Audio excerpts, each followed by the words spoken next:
Mana bu ichini qaranglar, o'sha mashhur qazili somsa bugun dasturxoningizda. Ishimizni 300 ml teplый suvga 1-2 osh qoshiq tuz solib, tuzli suvga xamir qorishdan boshlaymiz. Общий 500-600 grammcha un ketadi.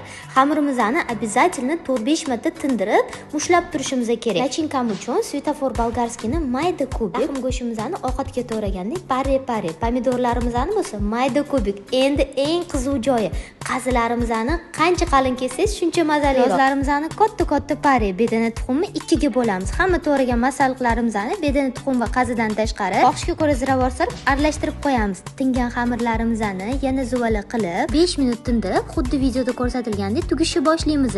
Nachinka solgandan keyin bedana tuxum bilan qazini solasiz. Qaranglar, xohishingizga ko'ra oddiy tugib qo'ysangiz ham bo'ladi. Tugilgan joyimizga tuxumni oqini suramiz, tugilmagan joyimizga tuxumni sarig'ini surib, o'girib turib 220 gradusda 30 minutda pishirib olamiz. Voy, shunaqangi ishtaha ochar bo'lib chiqdi. Ichlari shunaqa sochni chiqdi.